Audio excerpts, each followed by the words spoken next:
有这个流行感冒公费的预防车开始做了。啊，若讲到做这个流行感冒的预防车，有一个族群上万倍，就是50岁到64岁这个中壮年的人口。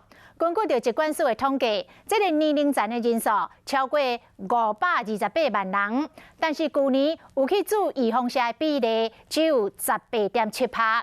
医生特别来提醒，过50岁了后，较会带着慢性病，但是家己拢唔知影。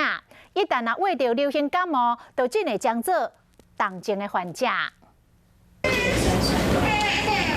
公费流感的疫苗开始做啊，不过现场大部分拢是超过65岁老大人，也有抱咧红婴仔，拢无看到50岁到64岁这中壮年啊，到底是安怎？没有想打，我朋友打了前面1、2天会有一些不舒服，还有自己小心一点，不要感冒就好。自己平常要保护自己啊，要照顾自己啊。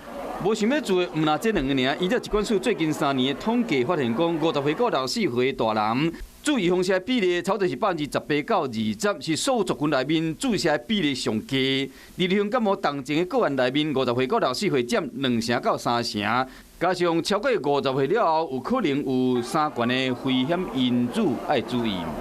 这些3高都没有症状啊，所以他可能就忽略了。如果你得到流感以后，很容易会有严重并发症的。本身流感就算症状不严重，但是你的带菌可能会造成其他人的严重感染。的确是目前接种率比较低。那比较低的原因是因为这个族群是在2016年才纳入我们这个公费的疫苗接种。研究发现说，如果他先前曾经有接种过流感疫苗，那他 下一个年度接种的意愿就会比较高。中壮年身体看起来真勇，不过有流行感冒加上新型冠状病毒来的乱，那注一下，保护家己，嘛使保护亲人。